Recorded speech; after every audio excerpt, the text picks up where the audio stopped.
Here it is, guys, the Sony FE 50mm f1.8. This little guy we're going to break down today. We're going to review and see if it's any good and whether you should buy it. Let's go.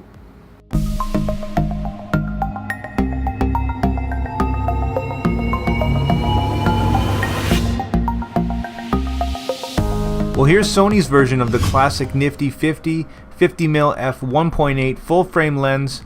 And if you haven't already, hit that subscribe button to make sure you never miss news, reviews, and all the giveaways and all that good stuff too. Let's dive into some specs and features.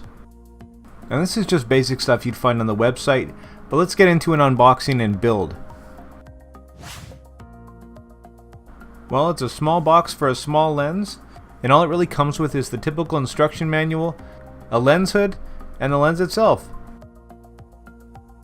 It's very compact, measuring just 2 3/4 inches wide by 2 3/8 inches long, and weighs in at only 186 grams. To be honest, being one of the lightest and most inexpensive E-mount lenses, it doesn't feel like the Sony lenses we've come to expect. It is made from a plastic or composite material, but definitely differs from, say, the 85, which has almost the same design. The focus ring turns smoothly and accurately, and it's actually a plastic material opposed to most of the ones that are metal on Sony, and in this case I actually prefer it. This lens has 49mm filter threads and a minimum focus distance of just under 1.5 feet. Unfortunately, and all too common with Sony, this lens is lacking a rubber gasket or seal, which means it's not properly weather sealed.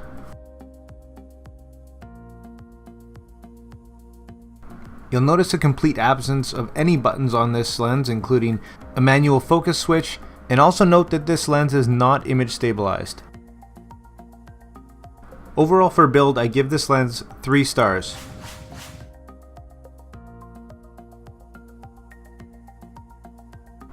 As far as value is concerned, it is a good buy for the money at just $200 to $250, but definitely aren't comparable quality and performance wise to, say, the 55mm Zeiss or even the 85mm 1.8.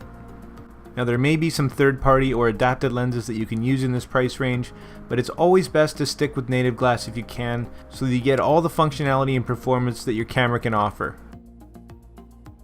So all in all, for value, I give it 4 stars. And I'll tell you exactly why in the next section. So let's have a look at what matters most, and that's performance. First, let's look at the autofocus system.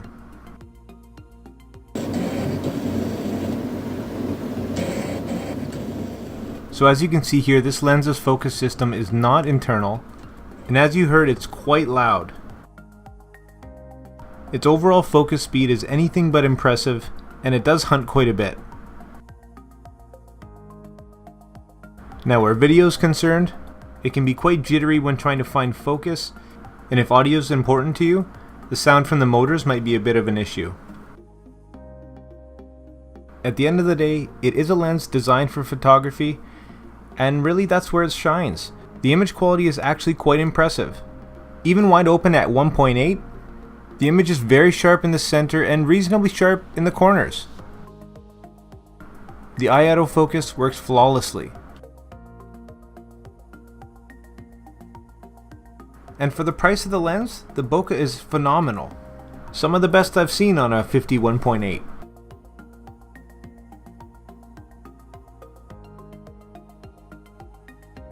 Stop down to around 5.6 to f8 for incredible sharpness and performance even into the corners.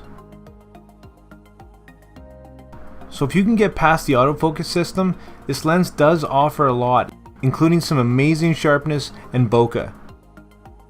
I give this lens 3.5 stars for performance.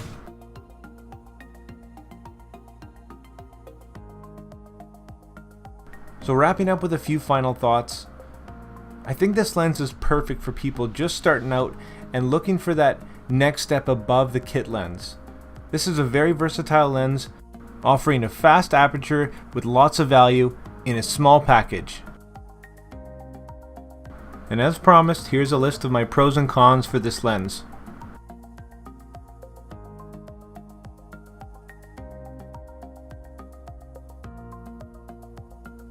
So overall, averaging everything that's really important for me in a lens, I give this one 4 stars.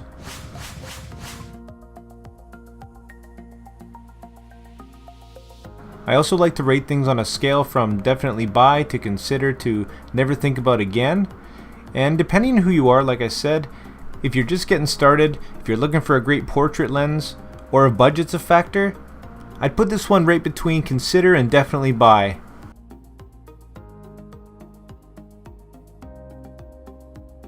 Well guys, there's your full frame Sony 50mm f1.8. I hope you liked this review, and if you did, hit that like and subscribe button. Drop your questions and comments down below.